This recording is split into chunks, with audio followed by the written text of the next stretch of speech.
to Andy and Dave Daily right here on the Muskegon Channel. I'm Andy O'Reilly. There's Dave Cackley. Woo! What a weekend. I had a great weekend. I know you had a great weekend. I had a great weekend. A lot of activities going I on. will say this. I may be a little out of shape. No. Just no. You just that know. much. You Maybe a couple are of the jumping jacks, picture of some health. calisthenics. I should put on my list. But getting up out of a chair to greet people at the Pride thing downtown. Hey Andy, how are you? Oh, good to see you. And I jump up and shake hands or give them a hug, whatever, that kind of thing.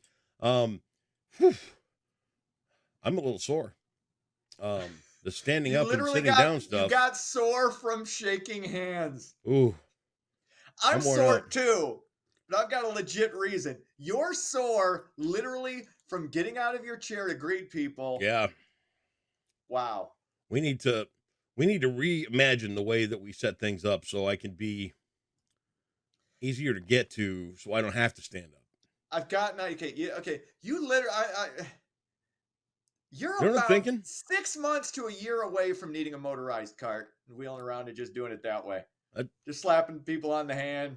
Like, just give me my cart now. You know what I'm thinking? Give me my cart, my sweatpants. I'm thinking maybe an elevated lazy boy. And that way, you know what? That might even be better for you. Yeah. Because you can still get, what you can do is, now here's the only thing, and I know you're not going to like this. Okay. But you got to actually, you don't get one of those where you push the button and it reclines you. I want you to have the thing where you crank it yourself. Oh yeah. It's just a little bit of, get that. You'll have a gun in your right arm there. Yeah. There you go. But yeah, sun, heat, up and down. You look like you got a little red there. I did get a little red. Yeah. A little fun there. Not the healthy bronze glow you see before you. Some of us don't spend all day in a tanning bed. Oh no! This is all natural, man. I was outside. I was outside, man. When you got a teenager that wants to have fun, I'm telling you, this was. I'm just telling you. I was in the water. From Friday to Saturday through yesterday, I was outside. Good Lord, probably 9 hours. Wow. Well, I did that all on Saturday, so I got my outdoor time in, and then Sunday I mowed lawn, which was nice, and then I opened up a package. I bought like a thing you can spray the yard with, and it's supposed to fog it for like bugs and stuff. Except they just sent me the sprayer. They didn't send me the sprayer fogger. They said so. I got to take that damn thing back today. That sucks. Yep.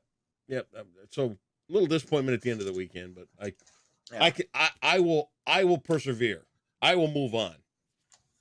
Well, the one thing I didn't do, I did not end up going out to Grand Haven last Friday. Okay. Like I said, I was probably going to do. I got lazy. I'm like, I got my buddy's parents out on Duncan Lake there in Caledonia. I'm like, I just go there. Mm-hmm. And then picked my son up, dropped him off at his not girlfriend's house, whatever that thing is.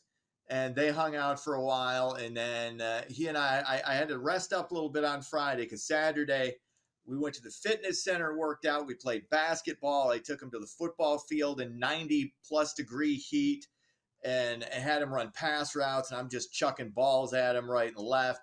And then we go back again to my buddy's parents out there on Duncan Lake, and we were in the water for a good 3 hours. There, came back, and I'm exhausted. I've had a full day of activity. I want to have a little whiskey, a little ice, and just chillax. Hey, Dad, how about we go play wiffle ball? So we go to the dollar store, invest $8 in a bat and ball, and we're playing wiffle ball on Saturday. Then we play like 3 more games on Sunday. And I'm telling you, I had the epic, the simultaneously proud me moment and proud of my son moment.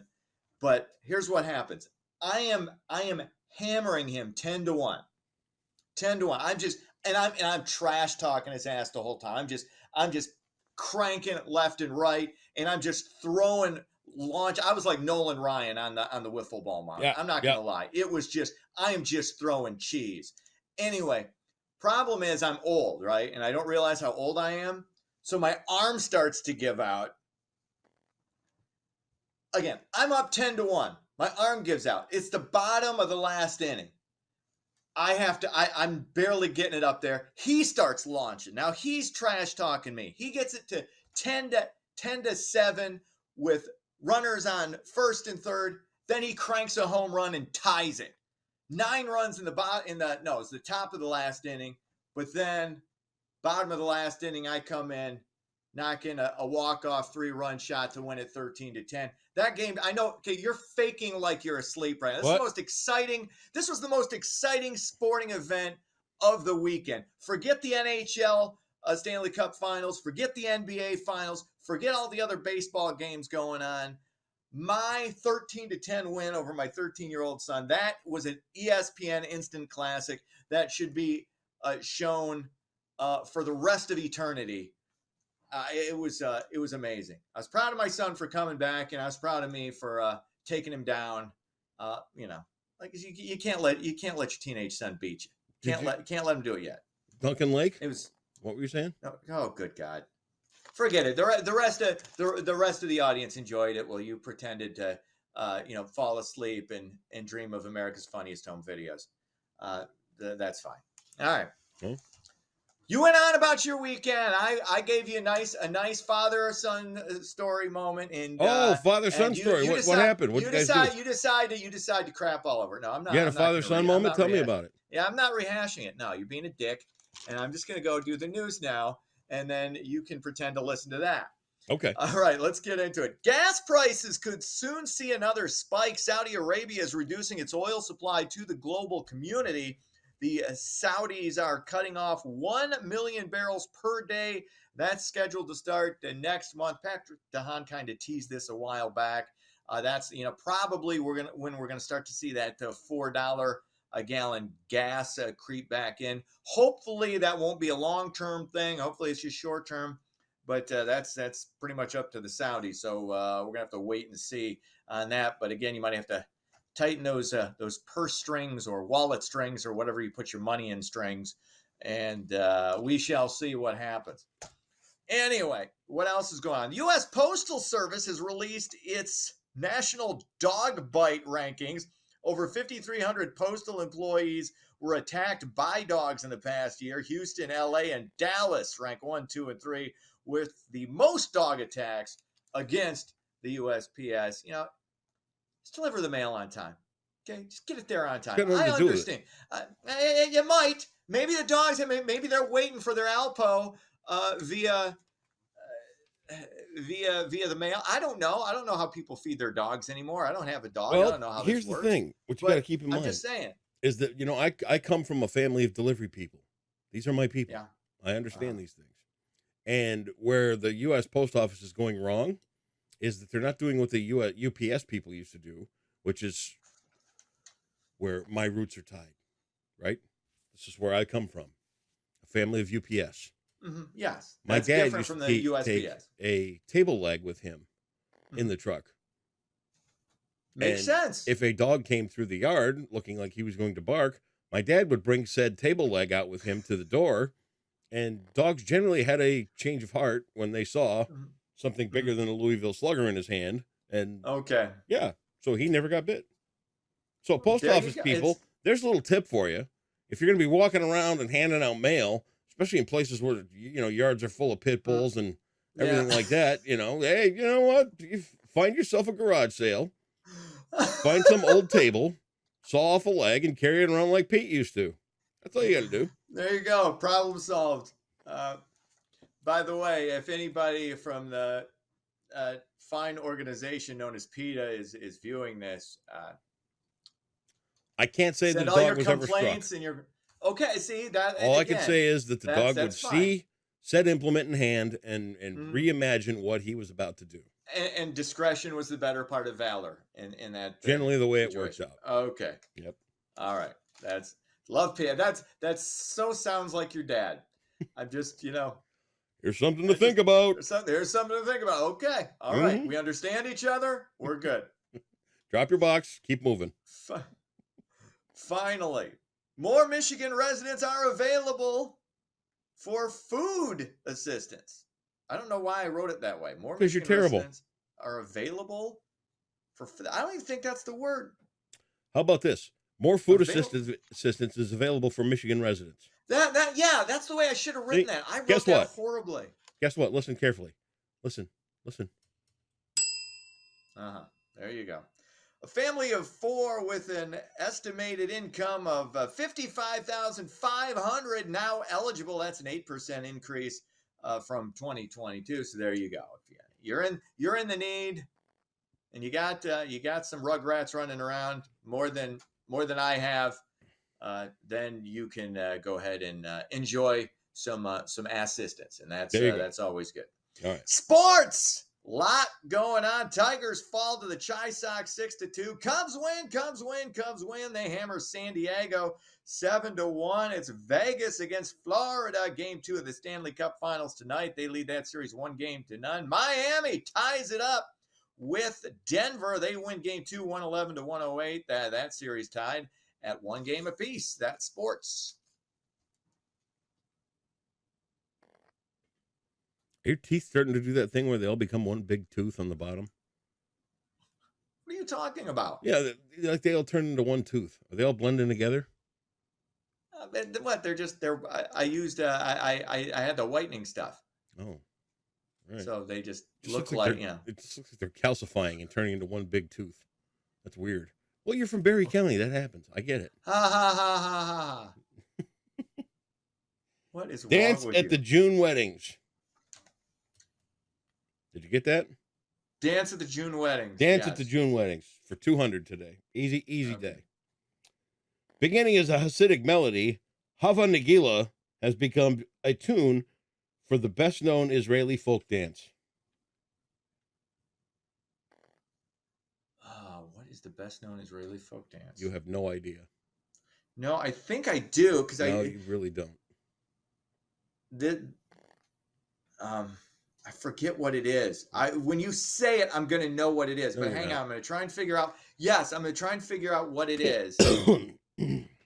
This is the theater that we do when Dave has no clue. No, this is. And by the way, I just want to tell you something. I don't know what I did wrong, but this shirt reeks. It should have gone in the laundry. Well, because you didn't wash it. I know that. You wore it, twice last week? No, once. Okay, did you Febreze it? No, but the hell's wrong with you? I usually just wear them in here and then take them off and put on a shirt for the rest of the day. But somehow I must have worn this one more and forgot because it stinks. Yeah, you should have at least thrown it in the dryer. Well, we're going to put it in the wash. Thank you. Febreze works too. It's Febreze your answer? Okay, this shouldn't be taking up my allotted time. Oh, sorry about that. Because you're interfering with my thought process. Oh, my fault. With your Andy stank. All right. What is the Israeli folk dance? I gotta get more Jewish friends. I actually have to have more than just one Jewish friend. That's a problem. I'm blanking. Yep, I knew it. It's the Hora. Oh, the Hora! I wouldn't have gotten that. See, I told you. I have no idea. That sounds made up. I told you you weren't going to get it. You could have said rhymes with Torah, and I wouldn't have gotten it. See, but I told you you weren't going to get it. You could have just trusted me, and we could have saved that whole last 5 minutes. No, because I thought I might have gotten it. Okay. Well. And I don't give up. There's no quit. It's like when I was up 10-1 against my son. I told him there's no quit because he wanted to quit. 10-1. And I wanted to beat him down in our wiffle ball matchup. The wiffle ball. The greatest wiffle ball game in the history of wiffle ball. 1-on-1 wiffle ball. Yeah, dude. Oh God, you are so. You never played wiffle ball when you were a kid, when you were a child, and your dad never threw a ball. Never had any of that growing up, either against buddies or never did any of that. Never played wiffle ball. You don't know what I'm talking about. I'm sorry. Okay. I'm sorry. All right. Well, I'm in mourning for your lost childhood now. All right. Well, I'm going to go light a penny candle for that then. Thank you so much. Good. We'll see. Oh, voguing. Nice. We'll see you back here tomorrow. Strike a pose.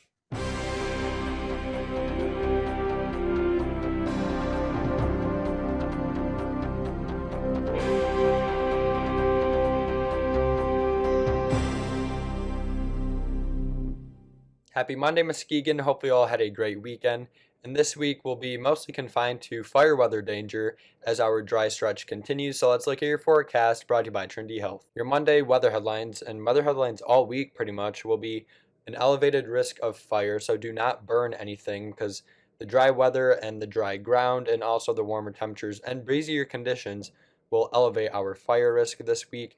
And really the next chance of rain won't arrive until next Saturday. So we have quite a while still of seeing dry conditions, and temperatures this week will be right around 80. Not only will fire weather be a concern in West Michigan, we'll also start the week with hazy skies once again, with smoke aloft in the atmosphere due to wildfires out in Canada. So expect a hazy sky today with partly cloudy skies. And like I said, temperatures will be right around 80 degrees, a little bit cooler toward the lake and a little bit warmer away from it. So this is a couple degrees above average. So fairly nice and warm and definitely cooler than last week. And Lake Michigan thankfully will be a pleasant place to go to today as water temperatures are slowly warming up. We're now in the mid 50s instead of the lower 50s, and wave conditions will be calm to a foot there. So for your Monday, expect partly cloudy skies with the haze in the air thanks to that smoke from Canada. And we'll also have a high of 81 and a low of 59. And like I said, just be aware that the fire weather is elevated for pretty much the entire week. So do not burn anything, as that can easily start a wildfire like we saw in northern Michigan over the weekend. And like I mentioned, we will stay dry likely until Saturday with a cold front moving through. That will bring us our best chance of rain. As of now, it's looking scattered and fairly light, but at least it's something over the next several days. And that's your Monday forecast brought to you by Trinity Health on the Muskegon channel. And I'm Colin Woods Weather, and have a wonderful day.